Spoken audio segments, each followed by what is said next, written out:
Belum sempat Mia menaruh tas jinjingnya, terdengar suara teriakan dari rumah sebelah. Rumah yang ditinggalkan pemiliknya sebulan lalu. Tolong, tolong, tolong. Mendengar suara itu, dia lantas bergegas menuju asal suara. Mia melihat rumah itu dengan pintu yang terbuka.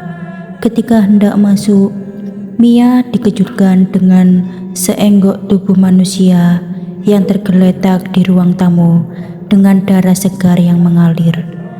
Terlihat jelas dari polisi Mia yang terpaku tepat di tengah pintu.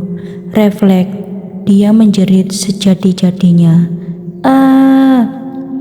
Darah masih mengalir dari lehernya, sehingga lantai putih itu menjadi merah bersimbah darah. Mengalir di sela-sela ruang dan menggenang di sudut tembok. Ada sebuah pisau dapur mengkilap tepat di muka mayat. Barangkali pisau itu yang telah digunakan untuk menghabisi nyawanya. Mia sangat takut dengan kejadian ini, apalagi orang tuanya baru saja dia antar hendak pergi keluar kota. Dia panik. Lantas, dia ke rumah Pak RT berharap secepatnya kasus ini terselesaikan. Pak, tolong, ada mayat di rumah nomor 13. Bibirnya yang masih bergetar dengan nafas yang tidak teratur. Benarkah? Iya Pak, benar. Ayo kalau begitu kita bergegas ke tempat kejadian. Pak RT lekas menghidupkan mesin motornya. Mereka berburu-buru menuju tempat kejadian. Motor Pak RT sudah tua ngambek, sehingga kami terpaksa jalan kaki dengan langkah sangat cepat. Selama ini Mia belum kenal dengan pemilik rumah itu. Pemilik rumah yang sangat tertutup, tapi sebenarnya warga komplek ini telah hafal dengan tabiatnya. Pemilik rumah itu datang dan pergi begitu saja. Wajar jika tidak ada yang mengenalnya. Aku memperkirakan pembunuhan ini berlatar belakang perampokan. Mereka sudah sampai di depan rumah, tapi Mia heran dengan pintu yang sekarang tertutup. Tadi dia yakin pintu itu terbuka. Ketika Pak RT membukanya, sontak mereka dikejutkan dengan sesosok wanita yang tengah duduk di sofa dengan buku di tangannya. Kontras dengan pemandangan yang Mia lihat tadi. Kontras dengan apa yang Mia katakan pada Pak RT. Dia tampak terkejut melihat kedatangan Mia dan Pak RT. Bukan wanita itu yang membuat Mia tercengang. Terlebih karena di samping sofa itulah tadi Mia melihat sesosok mayat berbaring bersimbah darah. Oh, ada tamu ya ternyata. Silakan masuk. Wanita itu menyapa sambil berdiri, membenarkan rok lebarnya. Suara wanita itu aneh, terdengar menakutkan, meski dengan suara yang lembut. Maaf, tadi ada pembunuhan di rumah ini. Apa ibu sudah tahu? Saya dari tadi duduk di sini. Jangan mengada-ngada dong. Saya tidak mengada-ngada, Bu. Benar, tadi ada. Mayatnya tadi ada di lantai tepat di samping sofa itu. Mia menunjuk tempat yang dia yakin. Di sanalah mayatnya tergeletak. Kenyataannya tidak ada. Tidak ada apa-apa di sini. Wanita itu mulai merasa terusik dengan kelancangan Mia. Sudah, biar saya periksa dulu, ujar Pak RT, menengahi pembicaraan. Mia berpikir sejenak, hendak membenarkan apa yang wanita itu katakan. Tapi dia belum pikun, dan dia benar-benar masih ingat mayat itu mati di samping kursi tempat wanita itu duduk. Pak RT masuk ke dalam rumah, memeriksa semua ruangan yang ada di rumah itu. Ruangan yang sangat lebar. Dia lihat semua sisi dari ruangan itu, dan Mia masih terpaku di tempatnya. Dia takut masuk ke dalam, hanya terpaku di pintu masuk.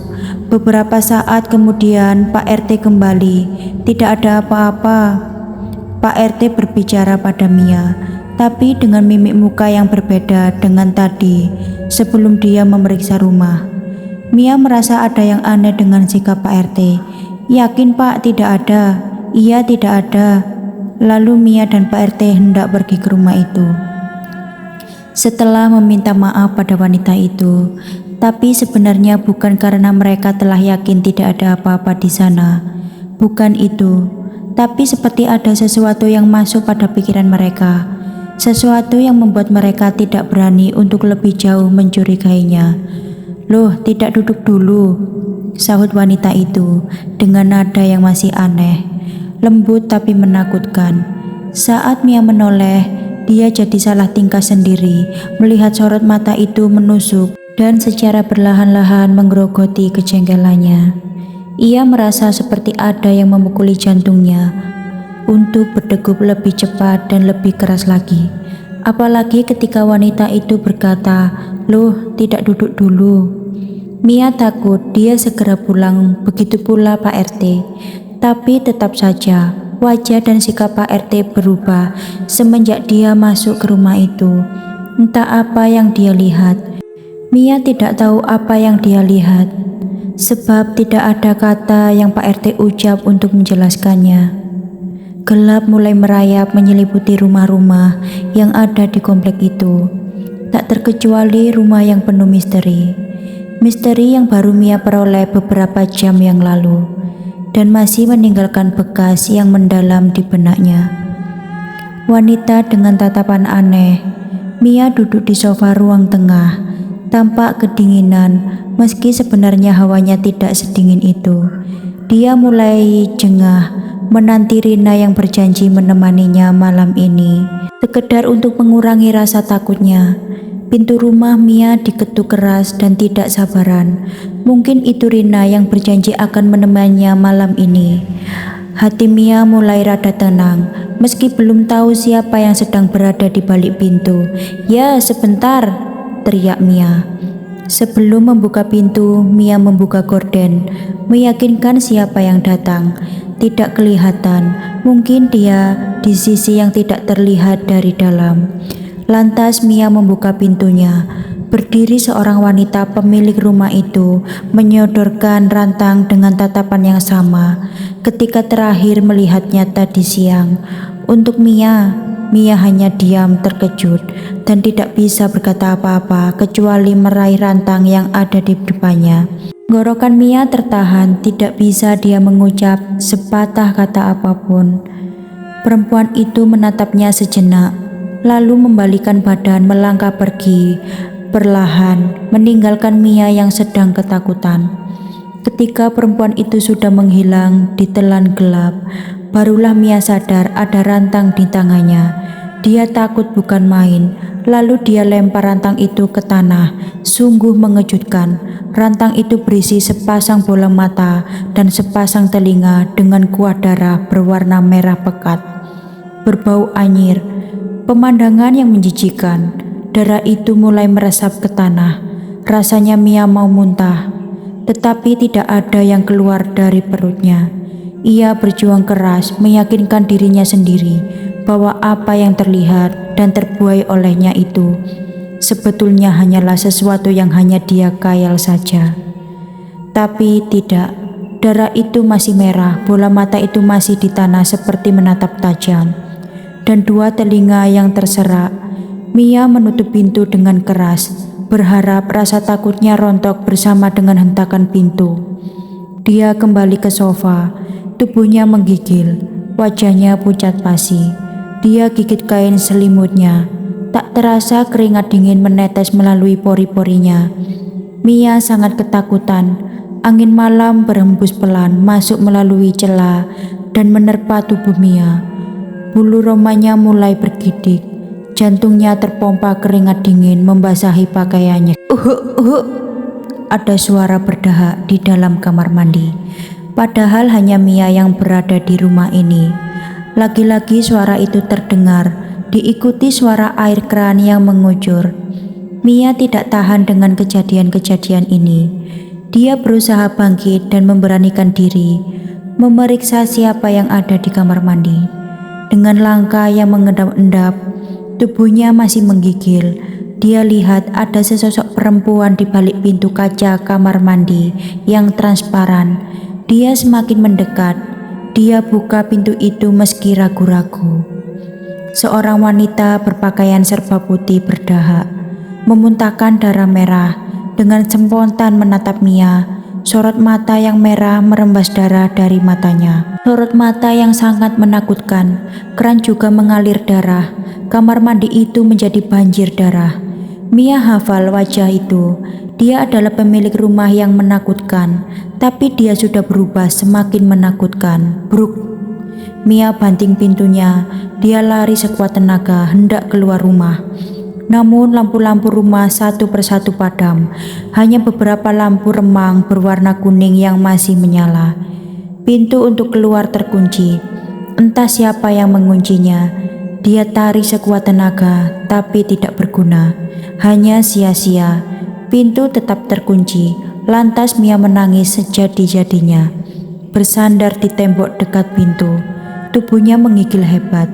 Hanya keringat dingin yang menerjemahkan keadaan. Wanita itu muncul dari balik kegelapan dan mulai mendekat. Wanita dengan rambut berantakan dan berpakaian serba putih. Pakaian yang panjang, sehingga wanita itu melangkah dengan menyeret pakaiannya. Wajahnya penuh luka. Kadang mendengar suara merintih, kadang suara tawa keluar dari mulutnya. Aku butuh bola matamu. Aku butuh telingamu. Aku butuh darahmu. Suaranya pelan tapi jelas terdengar di telinga Mia. Tidak, tidak, tidak, teriak Mia ketakutan. Wanita itu semakin dekat, sangat dekat. Mia palingkan mukanya. Dia takut menatap wanita dengan darah yang merembas dari matanya. Mata yang merah. Tapi tiba-tiba wanita itu menghilang. Lampu-lampu menyala kembali. Dan pintu yang disadarinya tiba-tiba terbuka. Sontak dia terkejut. Hei Mia, ada apa? Ternyata dia adalah Rina. Lantas dia goyang-goyangkan tubuh Mia yang kaku ketakutan. Pagi yang kelabu, awan berwarna abu-abu. Sesekali terdengar suara gagak melintasi rumah. Mereka duduk di serambi dan Rina masih memeluk Mia. Tubuhnya kaku, masih terlihat semburat pucat di wajahnya. Mia tidak mengucap sepatah kata apapun pada Rina semenjak dia datang. Mulutnya kaku, bukan hanya langit yang kelabu, bukan hanya awan yang berwarna abu-abu. Warga komplek pun dikejutkan dengan kabar yang kelabu. Pak RT meninggal dengan cara yang tragis. Sepasang bola mata dan telinganya menghilang, dan pisau dapur berada tepat di depan mayatnya. Sebelum polisi memeriksa, pagi itu bukan hanya Pak RT yang membuat warga komplek terkejut. Terpampang dalam surat kabar di berita utama bahwa ditemukan mayat wanita dan laki-laki di lereng Gunung Merapi.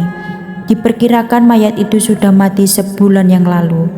Tapi anehnya kelopak mata dan telinga mayat wanita masih terlihat segar, meskipun anggota tubuh dan lain sudah membusuk. Dan juga ditemukan sebuah kitab sihir di sisi perempuan itu.